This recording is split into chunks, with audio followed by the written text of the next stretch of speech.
Hello students. आज हम benzene के स्ट्रक्चर का निर्धारण किस प्रकार से किया गया, कौन कौन से स्टेप्स थे जिससे कि हम उसके फाइनल स्ट्रक्चर पर पहुँचे, उसको डिस्कस करेंगे। तो सबसे पहले कि बेंजीन मॉलिक्यूल जो है जिसकी कि सभी को पता है, अणु सूत्र जो है उसका मॉलिकुलर फॉर्मूला जो प्राप्त हुआ था वो था C6H6, मतलब कि जिसमें 6 कार्बन एटम है और 6 ही हाइड्रोजन एटम है, मतलब कि CnHn था कॉमन फॉर्मूला।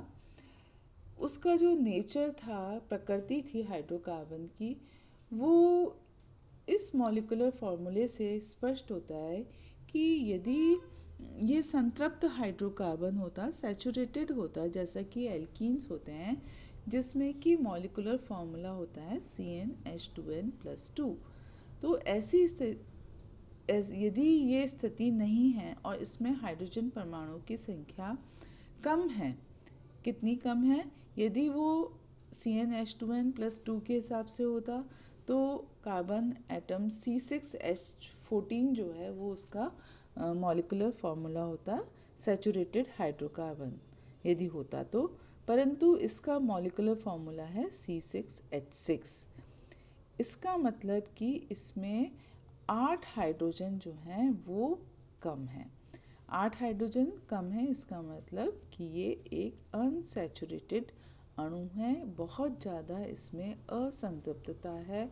असंतृप्तता की जब बात होगी तो उसको हम किस प्रकार से शो करेंगे? या तो उसमें डबल बॉन्ड होंगे या उसमें ट्रिपल बॉन्ड होंगे, जिससे कि जो हाइड्रोजन परमाणु की संख्या को कम किया जा सकता है और बॉन्ड्स को बढ़ाया जा सकता है। तो जो मैंने नंबर 2 पॉइंट पर लिखा है, जिसका मतलब है कि जो 8 हाइड्रोजन जो कम हैं उसको पूरा करने के लिए, अनसैचुरेशन को दिखाने के लिए कौन कौन सी तरह के स्ट्रक्चर्स बनाए गए। तो इसमें जो फर्स्ट पॉसिबिलिटी थी बेंजीन के अणु में हाइड्रोजन को कम करने की, तो इसका मतलब था कि यदि 8 हाइड्रोजन कम हो रहे हैं, इसका मतलब कि 4 पाइबंद होने चाहिए, मतलब कि 4 द्विबंध हो सकते हैं, डबल बॉन्ड हो सकते हैं, या 2 जो है ट्रिपल बॉन्ड हो सकते हैं, है ना, या 2 द्विबंध और एक जो है ट्रिपल बॉन्ड हो सकता है। तो ये 3 तरह की जो है परिस्थितियाँ संभव हैं। जैसा कि आप पहले वाले में देख रहे हैं, पहला वाला जो मैंने स्ट्रक्चर बनाया है, CH2 double bond C double bond CH, CH double bond C double bond CH2। इसमें आप देख रहे हैं 4 जो है वो हमारे डबल बॉन्ड है ना।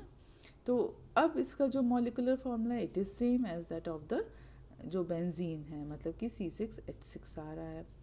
इसी में दूसरी पॉसिबिलिटी है कि यदि HC triple bond C single bond CH2 C triple bond CH, मतलब कि 2 त्रिबंध हैं।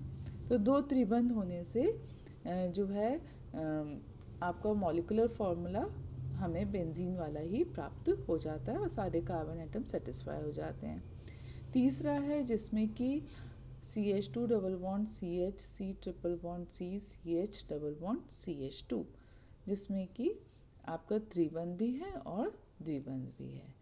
तो ये मॉलिकुलर फॉर्मूला को तो सेटिस्फाई कर रहे हैं, परंतु जो हम दूसरी चीज़ें देखेंगे कि जो इनकी संरचना है वो अनसैचुरेशन दिखा रही है, तो इसमें अनसैचुरेशन वाली क्या प्रॉपर्टीज़ हैं क्या?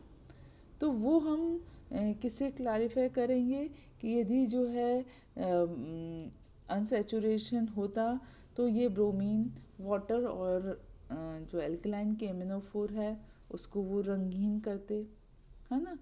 या फिर जो है यदि इनकी रिएक्शन हैलोजन एसिड्स और हाइपोहेलस एसिड के साथ में कराते तो उनके साथ एडिशन प्रोडक्ट बनना चाहिए, जैसे कि एल्कीन और एल्काइंस में बनता है। या फिर जैसे ओजोन का एडिशन कराते तो ओजोनाइड बनने चाहिए, जो कि एल्कीन्स में बनते हैं, हमें पता है।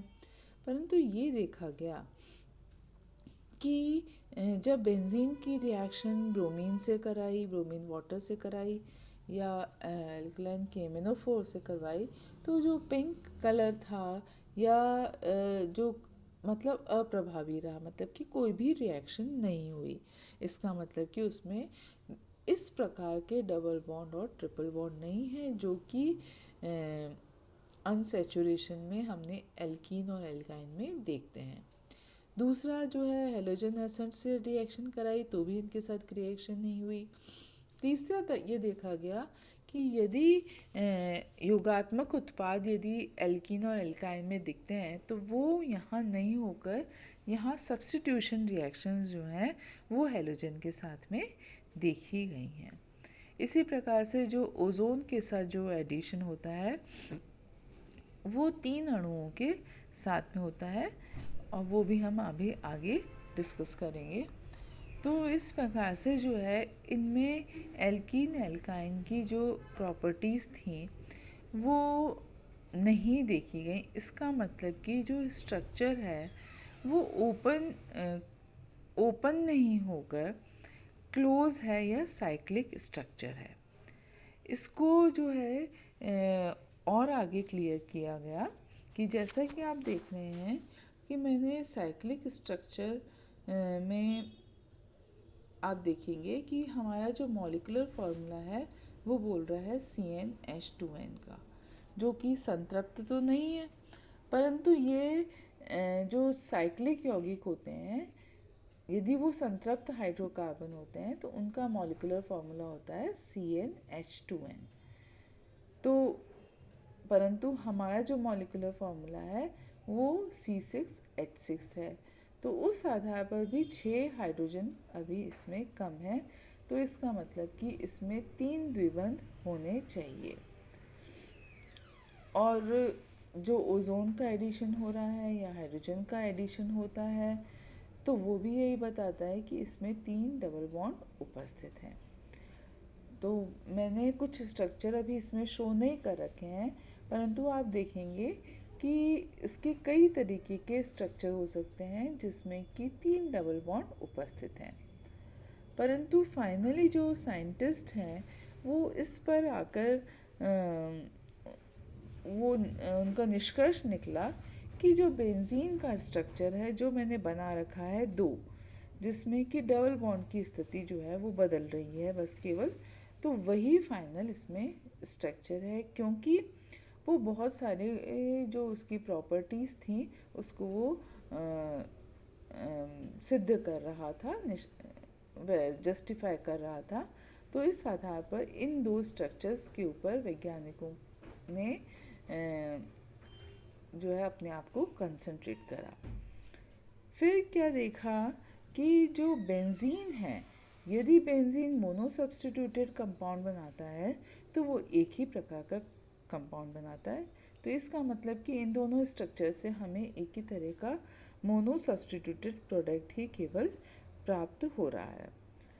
परंतु अगेन जब और ज़्यादा आगे बढ़े कि मोनो सब्स्टिट्यूटेड के बाद यदि डाई सब्स्टिट्यूशन किया जाए, मतलब कि 2 ग्रुप ऐड किए जाएं, तो कितने समावयवी बन सकते हैं।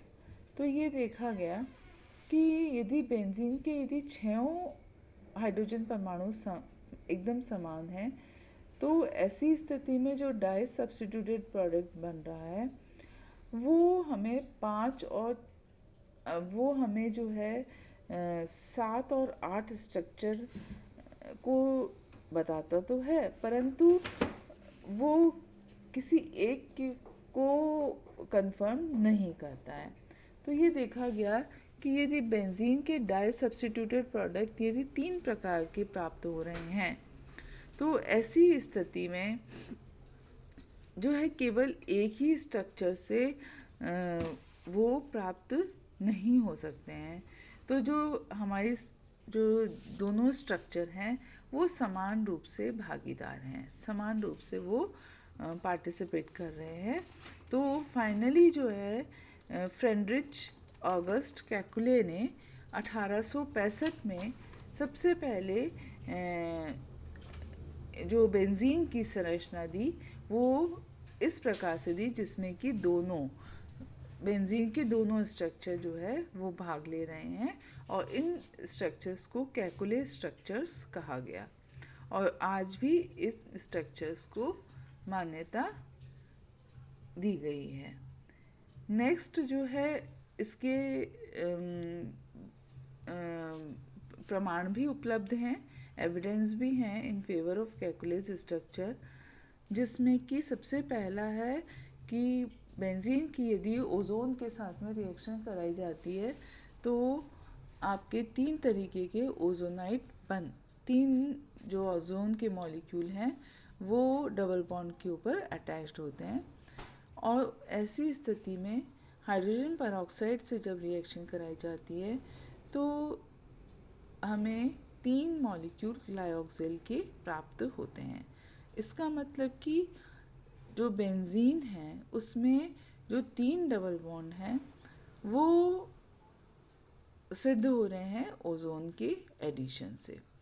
इसी चीज़ पर अभी अपन नेक्स्ट करेंगे कि जो इसका मॉलिक्यूलर फॉर्मूला है साथ ही 3 डबल बॉन्ड की जो उपस्थिति है, मतलब कि इस पर जो 6 हाइड्रोजन एटम अटैच्ड हो सकते हैं, उस आधार पर तथा डाई सब्स्टिट्यूशन जब होता है तो उससे जो हमें आइसोमर्स प्राप्त हो रहे हैं ऑर्थो, मेटा और पैरा, ये सभी जो है इस निष्कर्ष पर पहुंचते हैं कि जो मैंने आपको 2 स्ट्रक्चर बेंजीन के लिखे हैं वो दोनों संरचनाएं जो हैं वो दोनों ही बराबर की भागीदार हैं, कैकुले स्ट्रक्चर में होनी चाहिए। इसके बाद में जो नेक्स्ट देखा गया कि जो एसिटिलीन है, 3 मॉलिक्यूल एसिटिलीन के जो हैं वो आपस में रिएक्ट करके पॉलीमराइजेशन के बाद में बेंजीन का निर्माण कर रहे हैं। तो ये भी इसके स्ट्रक्चर को, बेंजीन के स्ट्रक्चर को कंफर्म कर रहा है कि बेंजीन का निर्माण जो है वो एसिटिलीन के द्वारा भी किया जा सकता है। नेक्स्ट जो कंफर्मेशन है वो है वेनेडियम पेंटॉक्साइड के साथ में कि जब बेंजीन को ऑक्सीकृत करवाया जाता है तो मैलिक अम्ल प्राप्त होता है। तो इससे भी बेंजीन की कैकुले संरचना को कंफर्म किया गया। तो आज मैं आपको इतना ही बताऊंगी। इसके बाद में जो है जो इसका मॉलिक्यूलर फॉर्मूला था, मतलब C6H6, और जो कैकुले जो स्ट्रक्चर बता रहा था उसके लिए उसके अगेंस्ट भी कई ऑब्जेक्शंस आए और वो ऑब्जेक्शन क्या क्या थे और उनको किस प्रकार से आगे जो है क्लियर करते हुए जो फाइनल बेंजीन का जो स्ट्रक्चर दिया गया वो किस प्रकार से दिया गया और उनकी पुष्टि किस प्रकार से की गई, वो भी इम्पॉर्टेंट है। तो उसको हम अगले वीडियो में लेंगे।